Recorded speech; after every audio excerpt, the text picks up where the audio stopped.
నమస్తే, నేను ప్రశాంత్. కూటమి ప్రభుత్వం వచ్చి ఏడాది పూర్తి చేసుకోగా సీఎం చంద్రబాబు గారైతే కూటమి నేతలకి ప్రతి ఒక్కరికి ఇంటింటికి వెళ్ళి కూటమి ప్రభుత్వం అసలు ఎలా ఉంది, ఈ ఏడాదిలో ఏమేం చేసింది, ప్రజలకి ఇంకే ఏమేం కావాలి అంటూ వాళ్ళకైతే చెప్పడం జరిగింది. దీని గురించి అయితే మాట్లాడేందుకు ప్రస్తుతం మనతో పాటు సీనియర్ జర్నలిస్ట్ దుర్గా కుమార్ గారు ఉన్నారు. నమస్తే అండి. నమస్తే ప్రశాంత్, మన వుల్ఫ్ వీక్షకులకు కూడా.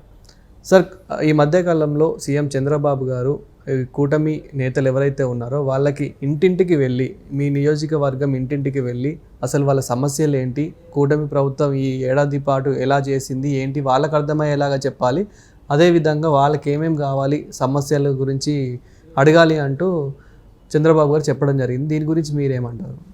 చంద్రబాబు నాయుడు గారికి అనుభవం అయితే కానీ ఎవరికైనా తత్వం బోధపడదంటారు. చంద్రబాబు నాయుడు గారికి కూడా ఇది మినహాయింపు లేదు ఈ విషయంలో.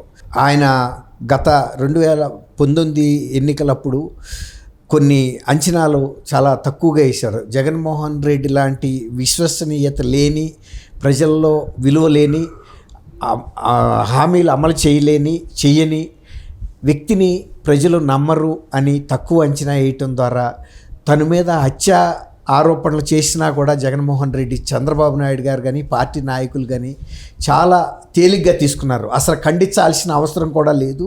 అసలు ఆయన చెప్పిన మాటలు ప్రజలు నమ్మరు కాబట్టి ఖండించాల్సిన అవసరం ఏంటి అనే ఒక అతి విశ్వాసంతో వెళ్ళి 2019లో వాళ్ళు దెబ్బతిన్నాము అనేది ఇప్పుడు తెలుసుకున్నారు చంద్రబాబు.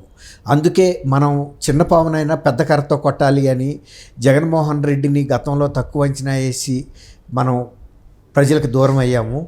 ఇప్పుడు ప్రజలకి ప్రభుత్వానికి మధ్యలో ఏమాత్రం కూడా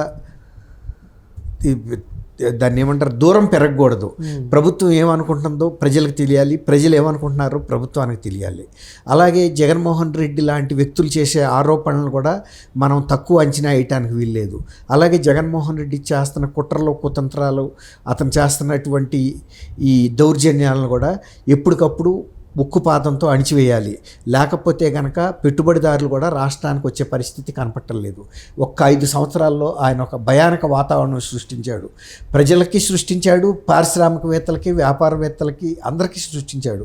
ప్రజలు ఎప్పుడైతే ఆ భయానక వాతావరణం 5 సంవత్సరాలు అనుభవించారో ప్రజలు గట్టి తీర్పు ఇవ్వబట్టి ఇవాళ మనం కూటమి ప్రభుత్వం అధికారంలోకి వచ్చాం. కానీ అసలు ప్రజలే కరెక్ట్ అయిన న్యాయ నిర్ణేతలు. నిజానికి 2019లో వివేకానంద రెడ్డి గారి హత్య కేసులో నేను ముద్దాయినని, నేనే చంపానని ఆయన అన్ని ఛానల్స్లోనూ ఆయనకుండా సాక్షి పత్రికల్లో పెద్ద పెద్ద వార్తలు రాస్తే నేనేదో చిన్నాడు ఇతన్ని పట్టించుకోవాల్సిన అవసరం ఏంటని నేను అశ్రద్ధ చేశాను. దాని మూలన అతనికి సానుభూతి వచ్చింది ప్రజల్లో. తర్వాత అతను మనమేమో చేసి చెప్పలేకపోయాము, అతను అమలు చేయని అన్నీ కూడా చేసి, అమలు చేయని వాగ్దానాలు కూడా చేసి గెలుపొందాడు. పూర్తి మద్యపాన నిషేధం పెడతానన్న వ్యక్తి అదే మద్యం ఆదాయం చూపి 25,000 కోట్ల అప్పు కూడా తీసుకురాగలిగాడు. తర్వాత సచివాలయాన్ని, కలెక్టరేట్లని, తహసీల్దార్ ఆఫీసుల్ని, కళాశాల భూముల్ని, ప్రభుత్వ భూములు ఎక్కడుంటే అక్కడ తాకట్లు పెట్టి అప్పులు తీసుకొచ్చాడు. తను చేసిన సంక్షేమం కన్నా అప్పులు ఎక్కువ. ఇవి కూడా మనం ప్రజల్లోకి ఖచ్చితంగా తీసుకెళ్ళాలి. తర్వాత జగన్మోహన్ రెడ్డి ఇప్పుడు ఈ అరాచకమైనటువంటి పర్యటనలు చేస్తూ ప్రజల్లో మళ్ళీ 29లో ఆ భయంతోనైనా ఓట్లేస్తాను. కిందసారేమో సానుభూతి ప్రయత్నం చేశాడు, ఈసారి ప్రజల్లో భయోత్పాతం సృష్టిస్తున్నాడు. కాబట్టి జగన్మోహన్ రెడ్డి భయోత్పాతం సృష్టించిన ప్రజలకి మనమున్నాము అనే భరోసా ఇవ్వాలి. ఇక్కడ పనిచేసే ప్రభుత్వం ఉంది, మంచి పోలీస్ శాఖ ఉంది, ఎటువంటి వాళ్ళనైనా కేసు పెట్టి లోన్ వేయగలమనే ఒక సందేశం అయితే ఇవ్వగలగాలి. కాబట్టి మీరు ప్రజలతో మమేకమై ఉండండి. తర్వాత మీరంతా యువకులు, ఈసారి ఎక్కువ మంది ఎంపీ ఎమ్మెల్యేలుగా గెలిచిన వాళ్ళు, ఈ ఒక్కసారితో మీరు తృప్తి పడిపోతే మాజీలుగా మిగిలిపోతారు. అట్లాగే తర్వాత వారసత్వంగా మా తాత తండ్రులు ఎమ్మెల్యేలుగా ఉన్నారు కాబట్టి అనే ధీమా మీకు వద్దు. ఇప్పుడు కింజారపు గతంలో పార్టీకి పనిచేసి కేంద్ర మంత్రి కింజారపు ఎర్రన్నాయుడు గారు, తర్వాత ఇప్పుడు వాళ్ళ అబ్బాయి రామ్మోహన్ నాయుడు స్వయం కృషితో వచ్చారు. అట్లాగే గతంలో స్పీకర్గా పనిచేసిన బాలయోగి కుమారుడు హరీష్ కూడా స్వతహాగా వచ్చాడు. అట్లా మీరు కూడా మీ స్వశక్తి మీద మీ ప్రజల్లో మంచి పేరు సంపాదించాలి. అంతే తప్ప ప్రజలకి దగ్గరికి వెళ్ళటం నామోషి అని అనుకోవద్దు. మీరు ఎంత ప్రజలతో మమేకమైతే మీ విజయ అవకాశాలు అంత బాగుంటాయి. అట్లాగే పార్టీ పటిష్టత కూడా ఉంటుంది. మేము కూడా గమనిస్తూనే ఉంటాము. ఎప్పటికప్పుడు నియోజకవర్గంలో పరిస్థితి ఎలా ఉంది, ఆయా అభ్యర్థుల పనితీరు ఎలా ఉంది, ప్రజలతో వాళ్ళకు ఉండే సంబంధాలు ఎలా ఉన్నాయి, ప్రజల్లో ఎలా ప్రజలకు వాళ్ళ మీద ఎలాంటి అభిప్రాయం ఉందనేది మేము కూడా ఎప్పటికప్పుడు సర్వే చేసి మీకు తెలియజేస్తూ ఉంటాం. దాన్ని బట్టి మీరు కూడా ఎప్పటికప్పుడు తప్పులు సరి చేసుకుంటూ ముందుకెళ్దాం. తర్వాత జగన్మోహన్ రెడ్డిని మనం కిందసారి తక్కువ అంచనా వేయటం వలన మనం నష్టపడటం కాకుండా ప్రజలు నష్టపడ్డారు, రాష్ట్రం నష్టపడింది. అందువల్ల అటువంటి శక్తుల్ని ఇంకా భవిష్యత్తులో ఎప్పుడు కూడా ప్రజలు రానివ్వరు. అట్లానే మనం కూడా అశ్రద్ధగా ఉండటానికి వీల్లేదు. వాళ్ళు చేస్తున్నటువంటి తప్పుల్ని ప్రజల ముందుకు తీసుకురావాలి. ఆ జగన్మోహన్ రెడ్డి 3 రాజధానుల అంశంలో కూడా ప్రజలను మోసపించడానికి ప్రయత్నించి తనే మునిగాడు.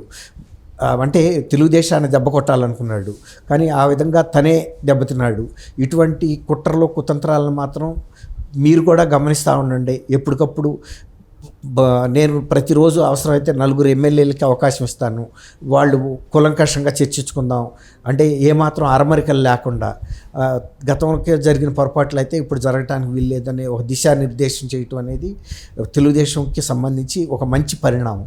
ఎందుకంటే చంద్రబాబు నాయుడు గారు గతంలో బాగా పరిపాలన ఇచ్చి ఫలితాలు ఇస్తే చాలు అనుకున్నాడు. ఈసారి ఆ ఇచ్చిన ఫలితాలను ప్రజలకి ఎప్పటికప్పుడు తెలియజేయాలి. ఇప్పుడు 4.1 అంటే 4వసారి ముఖ్యమంత్రిలో 1 సంవత్సరం పూర్తి అయింది అట. 2వ సంవత్సరం పూర్తి అయ్యేటప్పుడు 4.2. అట్లా ప్రతి ఏడాదికి కూడా సమగ్రమైనటువంటి విశ్లేషణ, ఆత్మ పరిశీలన చేసుకుందాం మనందరము.